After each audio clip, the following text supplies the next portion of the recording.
So, I'm standing here with a 110 skill driver named Daniel Rosenmayer. And maybe if you guys are wondering what's so special about Daniel, well, Daniel made his own car. And I think nowadays to create an own car, I think it's very special. So we're gonna just ask him a few questions. Daniel, can you maybe introduce yourself to the people? Yeah, my name is Daniel Rosenmayer. I'm from Austria. Many people know me from Rebellion RC and RC Carbon Store right now. After my clients changed about 3 years ago, I started just to produce for industrial customers anymore and also quit the RC scene. Well, and now after 3 years, a few things had happened, so I'm back into RC racing, which actually came up on the last Mibo Sport Cup in February. And yeah, well, my best friend for this year, he decided to drive Nitro. And yeah, for me, it was the challenge again to build a new car, and this is what I came up with. How did you come up with the idea to build a car? Well, I did already 3 cars the years before. Okay. You built your cars? I made a slot car, and last year I built a Formula 1 car. Okay. And for this year it was a 1/10 scale. Yeah. You thought by yourself, let me challenge myself and try. So actually, about 8 years ago, I also developed already a Nitro engine. Yeah.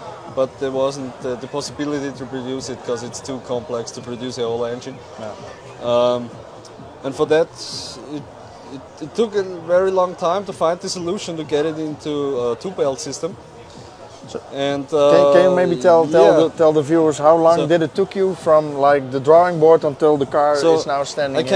I can definitely it's very special. So I was driving into Germany on 15th or 16th February. There I had the idea, this year, 2024. This year, yeah. Okay. There I had the idea, so how it could be possible to get a 2-belt system into a 1/10 scale.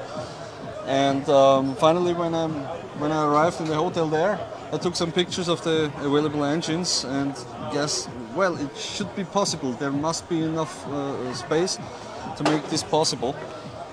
And this 2-belt system in the car, is this by far also the most challenging aspect of the car, to make it 2-belt? Yes. The 2-belt thing is the most challenging. Why did you choose for a 2-belt system in this car? Actually, it becomes much more lightweight because you don't need another shaft. You don't think 2 bearings less. You don't have 2 pulleys left. So also the rotating mass of the car actually is the exactly rotating in the mass, exactly, and it becomes much lighter than the 3-belt and also the friction inside. Yeah. So you came up with an idea to make a 2-belt. That was the first thing which I had to find a solution for the 2-belt system, and the second was to put the Awesomatix suspension inside, which was to build the ultimate 1/10 scale. Yeah, to get the center of gravity as low as possible. Exactly. Okay, so can you tell us or explain to viewers what was the challenge to get this 2-belt system in the car? Is it the first challenge was I just bought a crankcase, cut it into the half and make a scan of it to see if I have enough place to get through with the belt. Yeah, because the belt needs to go over the engine. Exactly. So all the dimensions where I have to go, and when it's here final, okay, so there is no other possibility to make it. But when you start with a clean sheet of paper, it becomes a little bit difficult. So actually, I got a used Capricorn C04 and just disassembled it and started measuring all the dimensions, which are the distances from the differentials and where's the engine position. Yeah. And also the 2-speed transmission, where it is compared to the engine position and all this. And this is where the 3D drawings were started. Yeah, okay.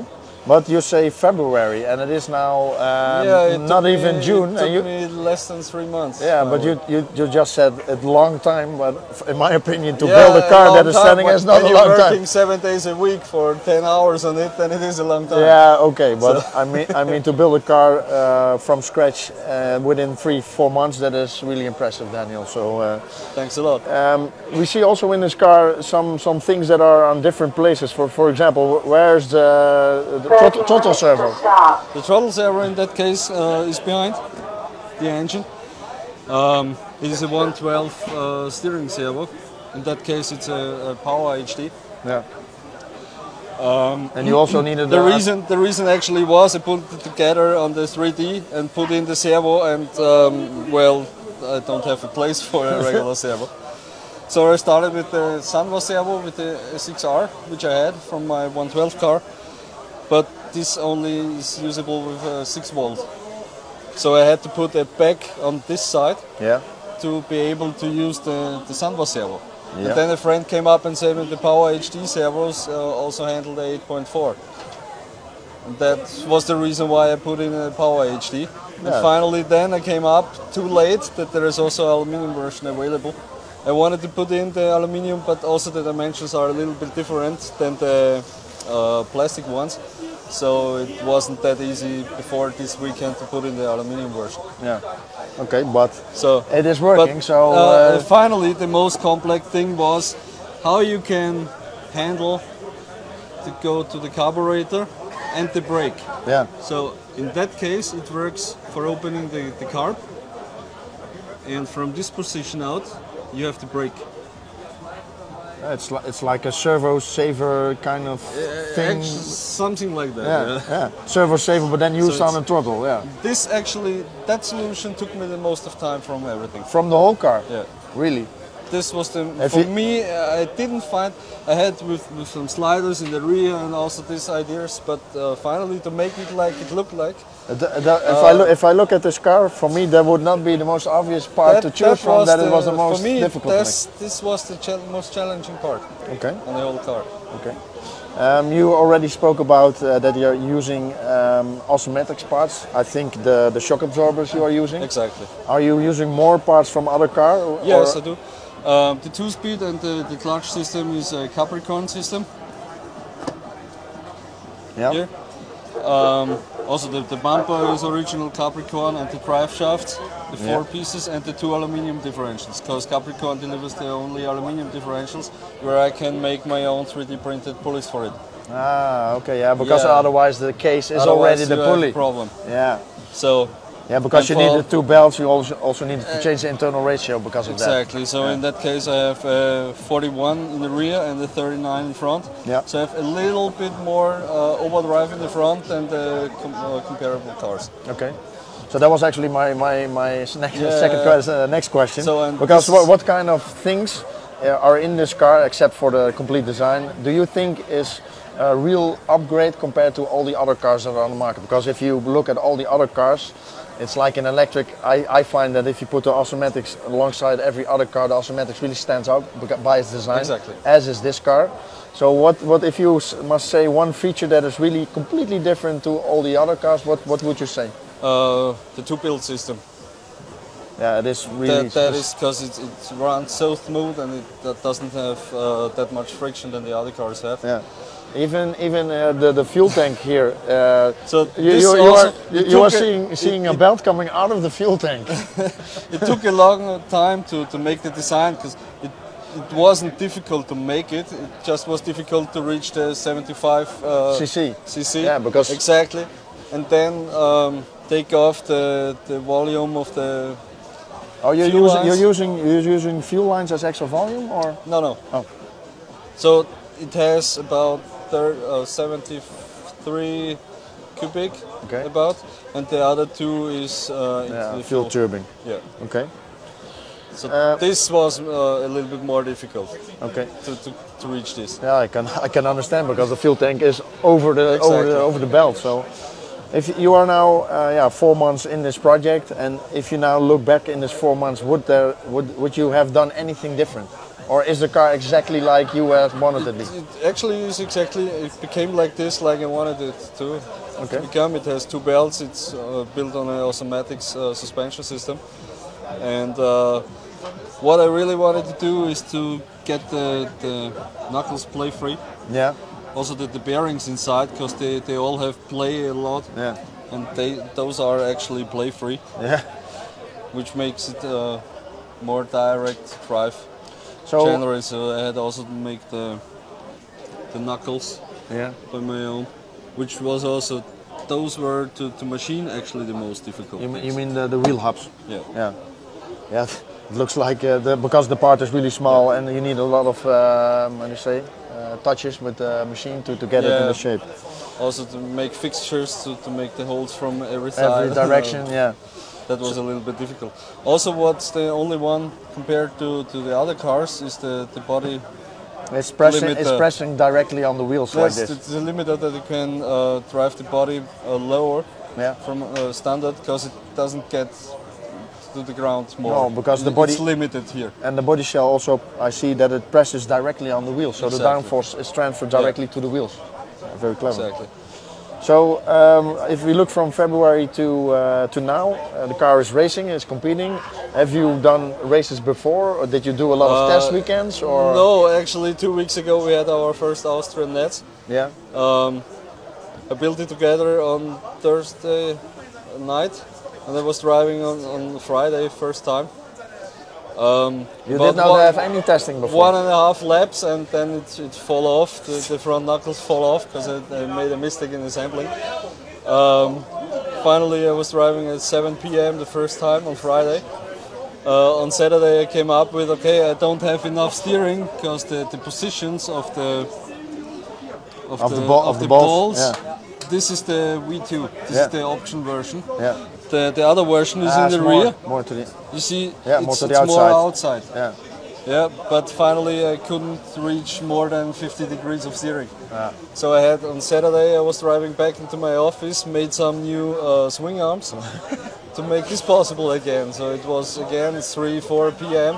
when I was able to drive on Saturday. Okay. And I also missed the 2 qualifying rounds. Yeah. And on Sunday I had 3 qualifying rounds and the final. Okay, but that was actually your pre-season testing, so to speak. It was a race. Exactly. This is on the weekend at the rollout with the new car. Okay. And just last weekend I was running in the new engine, and now I'm here. So I just started to find a setting, but right now the car drives pretty good. Yeah, a little bit of your race here, because you've done one Austrian and now you were here. I mean, how's your race going so far? Well. Oh, complex.